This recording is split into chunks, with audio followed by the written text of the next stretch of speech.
Yet another story about Donald Trump and what a sad, sad clown he is. But this one is very, very serious. It comes from Gabriel Sherman at Vanity Fair. I'm going to quote it at length here because he did an amazing job of finding sources inside the White House who are deeply concerned about the mental state of Donald Trump. Now, first, let's remember that back in the day, he had told Reuters, this was just 98 days into office, Trump had said, "I loved my previous life. I had so many things going. This is more work than in my previous life. I thought it would be easier." Who thinks the presidency would be easier? Okay, and he's like, "Oh golly gee, I was having fun before and I was a clown and I was paid to be a clown and people would pay for my name to put on buildings. But now I have to actually manage things, and the last time I did that, I bankrupted 6 different companies." So he's apparently sad, but it is much deeper than that. So Sherman reporting that people inside the White House and close to him say that Trump is, quote, unstable, quote, losing a step, quote, unraveling. These are all people that are close to Donald Trump saying that they are worried about him. They're on his side, but they're worried. So now, when you get into the details, it gets worse. Sherman explains, the conversation among some of the president's longtime confidants, along with the character of some of the leaks emerging from the White House, has shifted. There is a new level of concern. They think maybe the tipping point might have been the Corker revelations, where Corker said that everybody in the White House is on pins and needles, that Donald Trump is going to drive off the road at any minute, and they spend their whole time trying to make sure that he does not do great damage. And he said it's adult daycare over at the White House. Now, the turning point is not Corker saying it. The turning point is people feeling that way inside the White House. The things have gotten even worse, if that's imaginable. And we're going to get into why in a second. In recent days, Gabriel Sherman says, I spoke with half a dozen prominent Republicans and Trump advisors, and they all describe a White House in crisis as advisors struggle to contain a president who seems to be increasingly unfocused and consumed by dark moods. Okay, now look, I don't give a damn what his moods are, but I do care what the consequences of those moods are if it comes to policy, especially foreign policy and the issues of war. So they explain why now. Trump's ire is being fueled by his stalled legislative agenda and to a surprising degree by his decision last month to back the losing candidate Luther Strange in the Alabama Republican primary. Quote, Alabama was a huge blow to his psyche, a person close to Trump said. He saw the cult of personality was broken. Well, I'm now going to postulate that it's deeper than that. So he thought it was all him. Remember, he is purely ego-driven. You want to understand anything about Donald Trump, all you have to do is think about how does it affect his ego. So he thought, I can't lose. I'm almost tired of winning, even though he has passed no major piece of legislation. Nothing, he's got nothing done, right? And yes, he's frustrated by that. Then he goes, but that's okay, I know politics. And I'm winning in all these general elections. Well, the special elections, but those were happening because you picked deeply conservative people to be in your cabinet, and then those were elections to replace them in deeply red districts. But the knucklehead thinks, well, I won. Those guys are winning. I'm awesome. He backs Luther Strange and he loses in Alabama, and he's like, what in the world is going on? How could this be? And it's a blow to his ego. So now he's reeling. But the reality is, of course, he misunderstands why he won in the first place and the phenomenon in the country.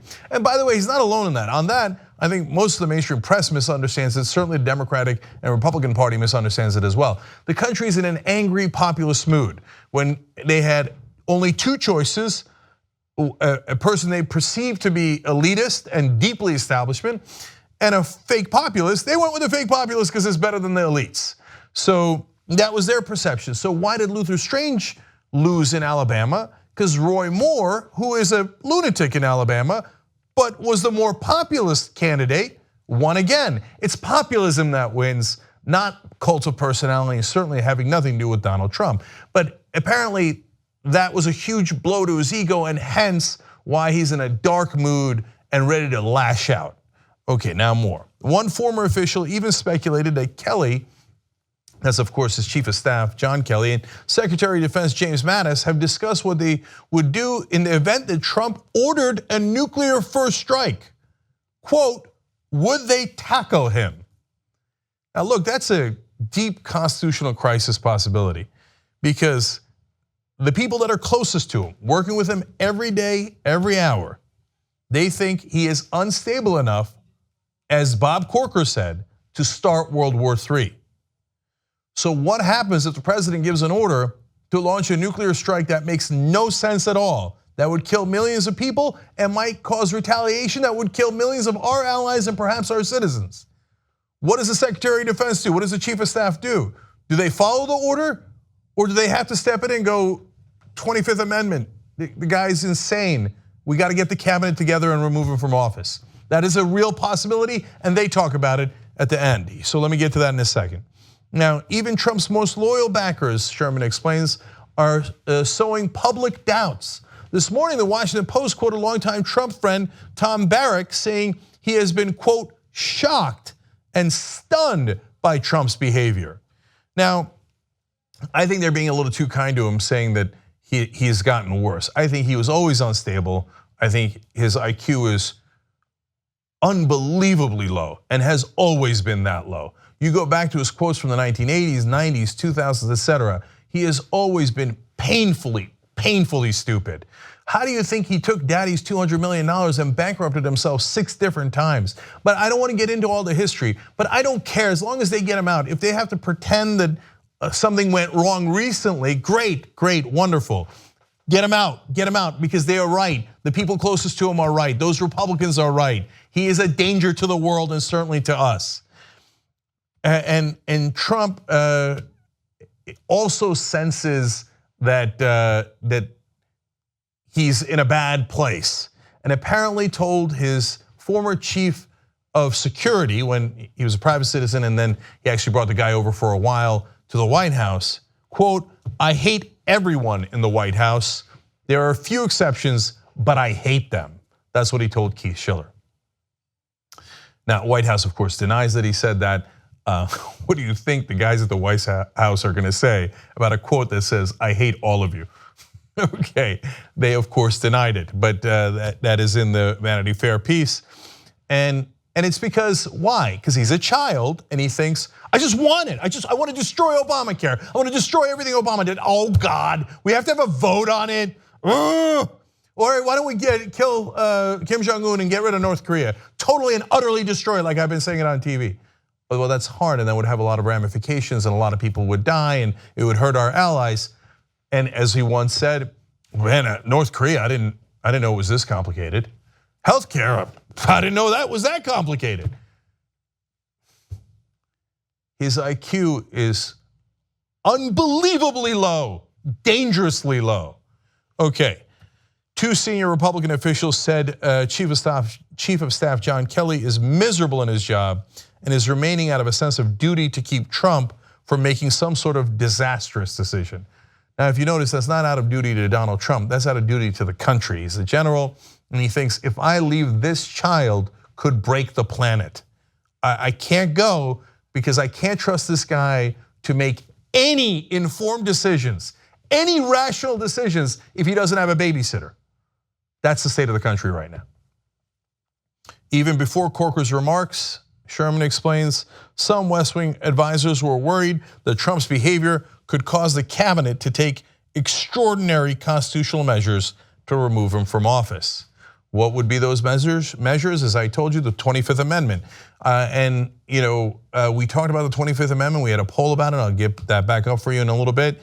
A while back, and I said they shouldn't do the 25th Amendment because that sets a bad precedent that if we disagree with the president, no matter how vehemently we disagree, that is not grounds to remove him. If the president is unintelligent and can't make decent decisions, that is something we disagree with him on, and even if it's proven out, it's not a good reason to take care of it. He has to actually be mentally unstable, unfit for office, and that's a heavy burden.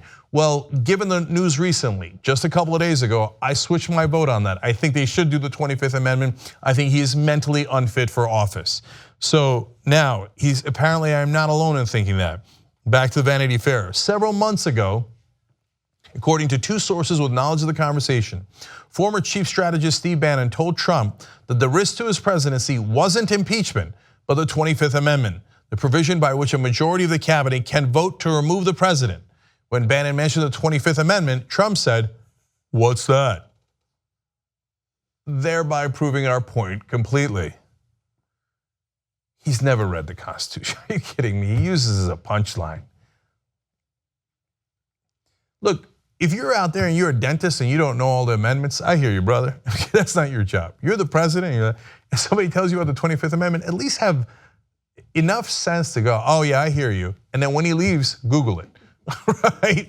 Don't tell your chief strategist, "What's in the Constitution? What's the 25th Amendment?" That's the one where you're so stupid they remove you from office. Oh no. What?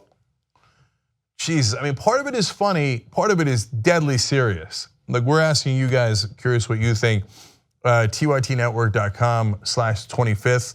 And it was 70-30 before, 70% saying it should be used, but 30% agreeing with me earlier that it shouldn't be used. I feel that the country's moving on that. Obviously, this is a poll of our viewers, and it's a little different.